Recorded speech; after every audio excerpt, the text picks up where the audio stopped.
So let's try and do this. So one of the things I've noticed, and you're sitting here because I asked you to come talk with me today. You sent out a video on how to get more subscribers to YouTube, because I got 68 subscribers. I've been doing this for 10 years. I got 68. I listened to your YouTube channel, and you told me you had well over 1,000. Well, a little over 6,000, but 6,000. Who's counting? Who's counting? I'm counting. Right. How do you get 6,000 and I get 68? Okay, so Joe, first thing, everybody listening to this, go to YouTube, search Joe Vagnone, and everybody just hit subscribe, make a comment on his videos. Please. Show Joe some love here on June 16, 2023. One, you beg, okay? Just saying. Okay, I thought I've been begging lately, but I guess I got to get better at begging. Well, okay, I can be your beggar. Okay. But that's not the tactic you had on your video. No, the thing is, part of it is becoming intentional. Okay, let's be really practical for just a moment. If you want to be found in business, how is that going to take place? Well, people are going to likely Google you, or they're going to go to YouTube, which is the #2 search engine in the country, which, by the way, happens to be owned by Google. So if you want to game the system, pardon the way I put it, but that's what I'd call it, you got to feed the beast. Which means you have to understand, what are they looking for? What kind of content do they want? And then begin consistently putting that content And when out. you say they, in my case, Google it's my YouTube. buyer profile, who that is. Well, it's YouTube. It's not your buyer profile. It is what is YouTube want. Okay. So let me give you a quick example. In my channel, I know that the optimal time for me to post a video is 6 a.m. or 6 p.m. Any other time of day, I'm going to get less views. So every time I post a video, I will post it at optimal time, meaning I get more views because that's when my audience is looking. Okay? Interesting. So I know what the analytics are. I pay attention to them. And in addition to that, I am watching or looking at what are people asking. You represent small businesses. You help people buy and sell small businesses. What are the questions? Because those are what your videos need to be about. Chuck, here's my problem. I and most of us small business people did not get in business so we can be famous and be on YouTube, you understand.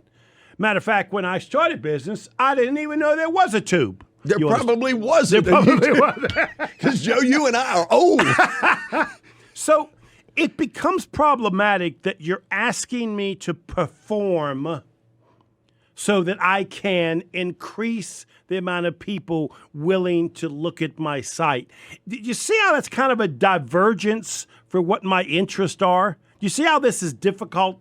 No, it's easy. All right, look, let's be practical for a second, okay? Because you and I both got gray hair.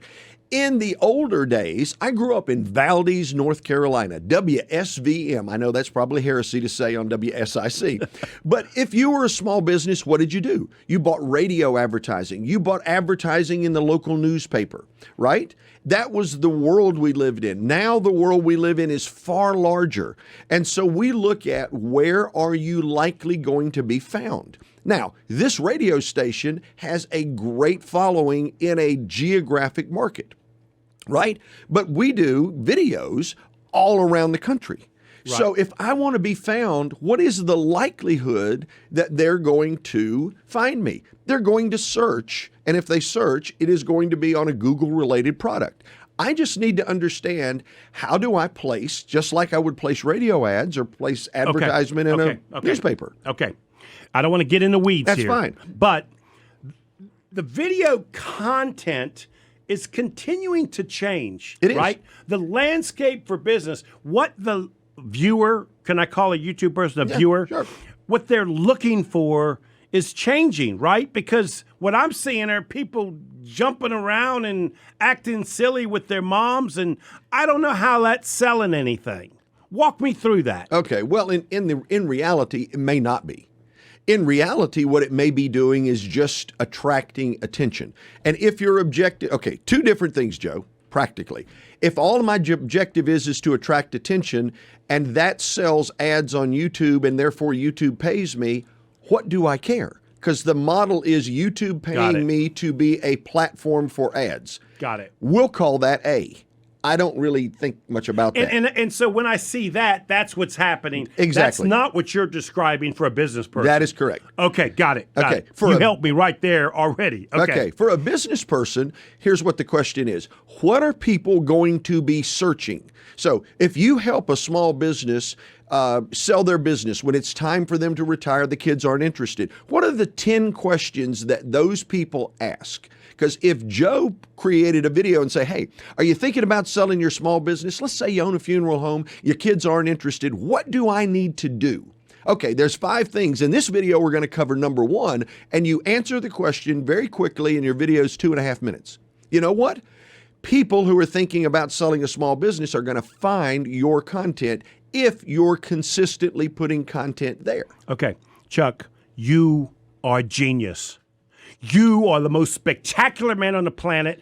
Julie just told me on the book I now have 74 subscribers. Yes, that is what I am talking about. And ladies and gentlemen, while we're here for an hour, our objective is to get Joe to 100. Begging works. Boom. Okay. You see the simplicity, Joe. You see it. Okay. So, from my perspective, right, this whole new way of marketing requires somebody to help me.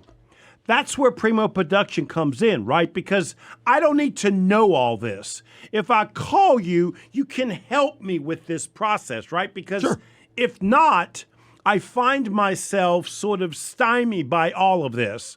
But clearly I can't afford to pay you for all of the videos necessary. Oh, correct? Joe, you are hurting my heart. Of course you're going to afford to pay me. If you had more YouTube subscribers, you sure could. Well, you just described about 100 videos that have to be made. I can't imagine I can afford to pay you for 100 videos. Okay, look. So here's the thing. Let's make it really easy.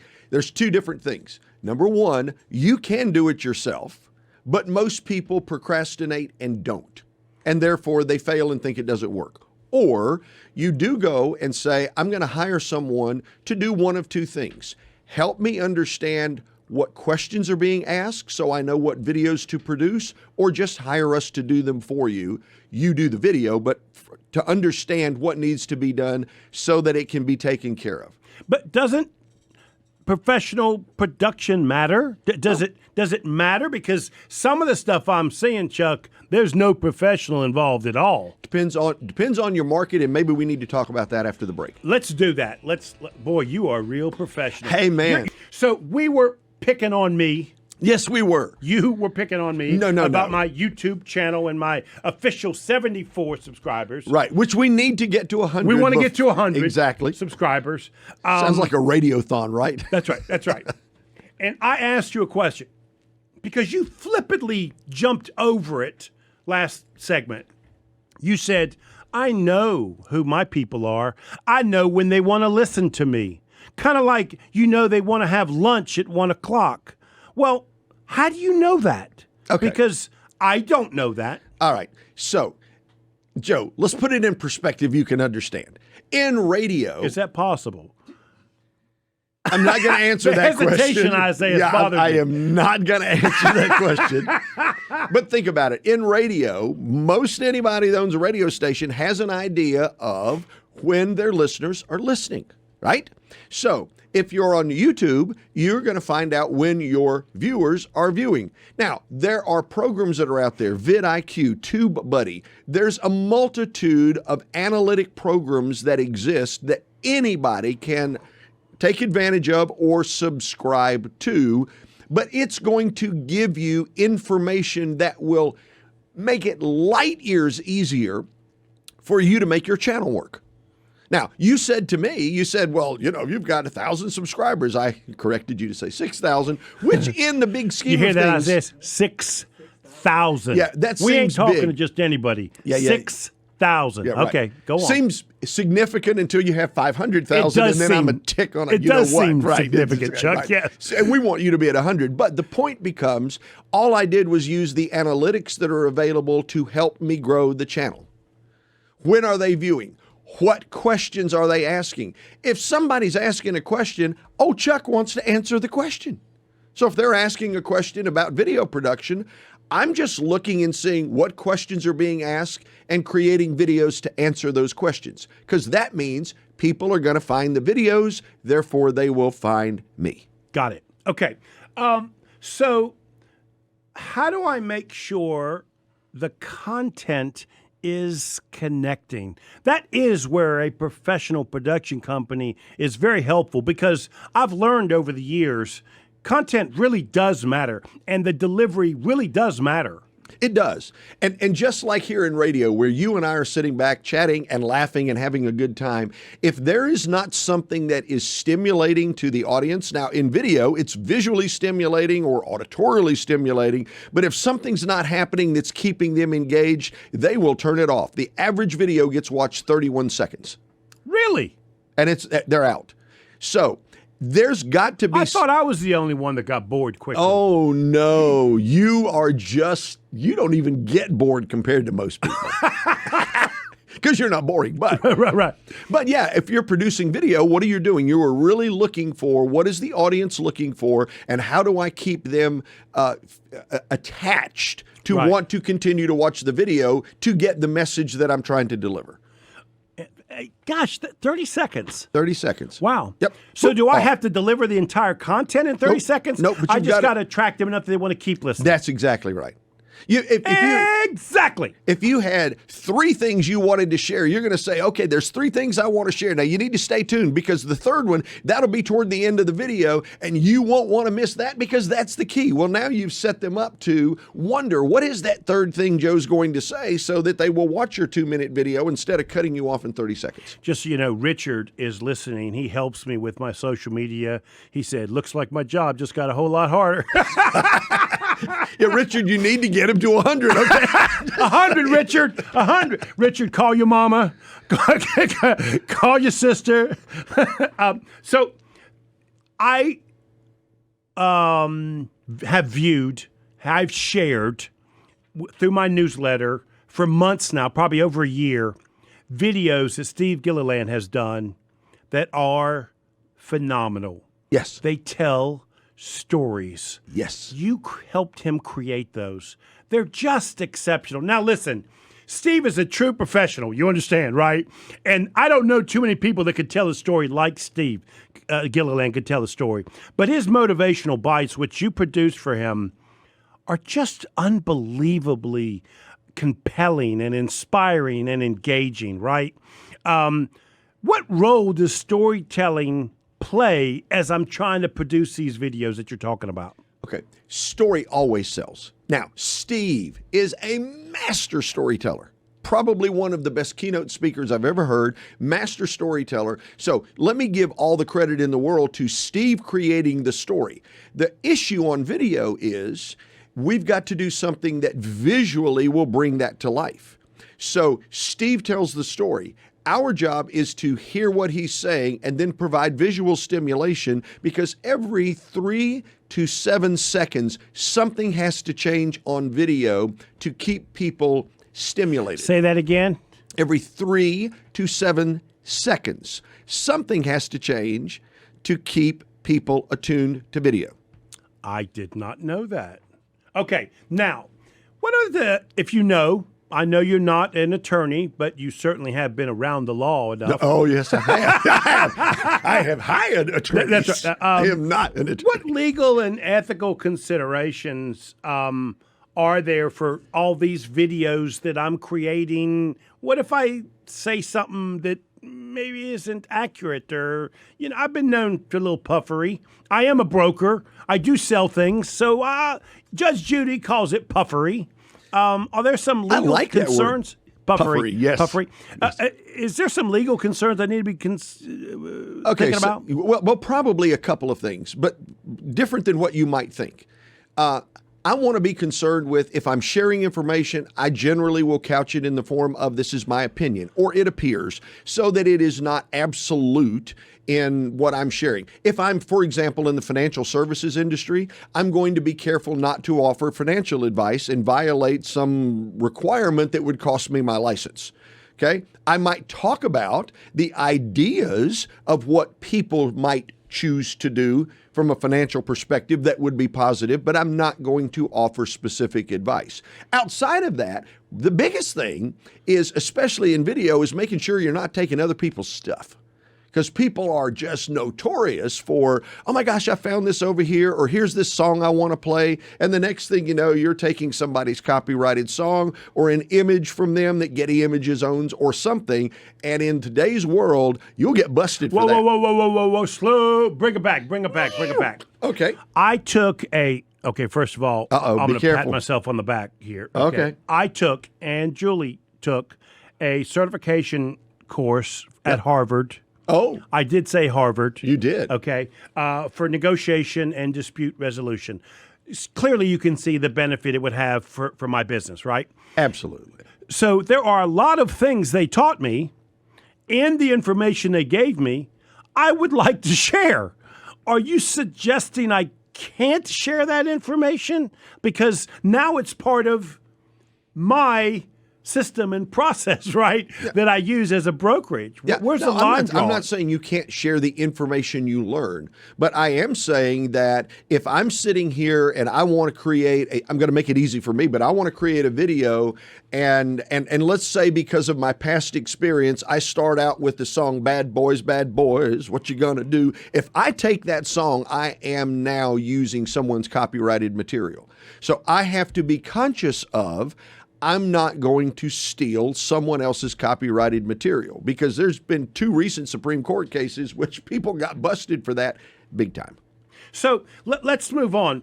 What does a video production company, marketing company do? Like, what is the primary function of Primo Productions? Well, actually, it's really simple. It's kind of like what you do when you help businesses, buy and sell. Our job is to take a business and help them understand how does your business use video to grow your business? Because 88%, according to stats, people will view videos more than they're going to read a website or read content. So how do I tap into video to advance my business? That's our number one job. So I did a little bit of research. I did research, Chuck, before I decided to interview you. That's impressive. I was surprised to hear there is production demonstration videos, product demonstration videos, testimonial videos, educational videos, tutorial videos, behind the scenes videos, which, by the way, I want to know what that is. I don't know exactly what that is. Event coverage videos, utilize videos for interviews and Q&A sessions, which is what we're doing here. Right. Right, which is why you agreed to come. That's the only way I got you here. Plus the fact that there's a great poster, right? I'm just saying. But the point that I'm making is I had no idea there's so many different ways and methods to get value from what potentially could be the same video, correct? Absolutely. Here's the thing. If you sat down and you took that list, man, I am impressed with the research that you did. Joe, dude, I bet that's going to get you a few more subscribers. But 100. We're after 100. Exactly. But here's the deal. You look at all of those options, and the question any business owner would ask is, which of those am I doing? And if the answer is some or none, then wake up. With Chuck Gallagher, he is a friend and by far one of the most outstanding, world-renowned video production and marketing company owners in the entire country. Chuck, thank you so much for doing that, buddy. I appreciate it. It is a pleasure being here. We've been talking about videos. We've been talking about YouTube and the importance of video in marketing and that sort of stuff. You're not saying it because you own a production company. You're saying it because you own a production company, you just know this is where the future's headed. Am I correct? I mean, it's just headed in video. It is the future. It is the future when people are sitting there with their phones looking at video, which is why the mobile device is designed as it is. That is where you are found, and that is where you grow and expand business dramatically. So can you give me an idea of like a successful social media video campaign? Like give me an idea. If I'm a small business person and I'm still kind of missing how this works for me, can you give me an idea of what a successful video campaign looks like? Okay, let me give you a quick example. Let's say I'm a realtor in Greenville, South Carolina, my hometown, and there's 750 realtors there. And everybody knows that, the person that gets the listing gets a certain amount and the seller gets a certain amount. And let's say I want the listings, but there's a bunch of people out there. If I said, I wonder what people are asking when they list their house. What are the questions? And then I create a video, and every day, I know that sounds like a lot, but think about it. Every day, I'm answering questions that people have. What's going to happen?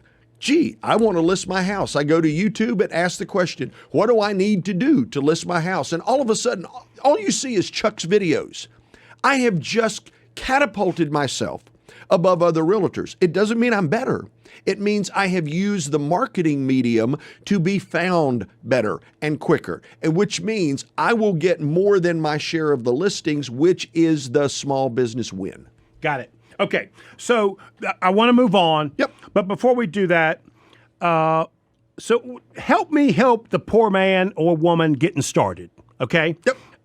Can you provide a few tips on how a small business person can create some quality videos in a budget, right? So that because we all have these limited resources, whether it's knowledge, whether it's equipment necessary, whatever the resource limit that it is, give me some tips of how we can get started. Okay, it's really simple. Do you have an iPhone?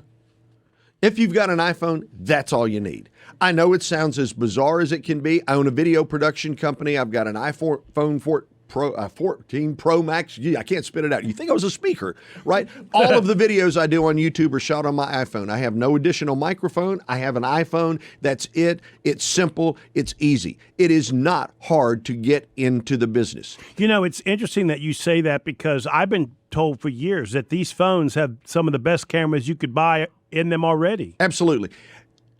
I'll take an iPhone 14 Pro Max against some of the $10,000 cameras I've got in the studio. If it weren't for the fact that the other cameras were sexy and look good, I shoot everything with iPhones because they're that good. Wow, that's remarkable. Now, I hope Apple will reward me with that.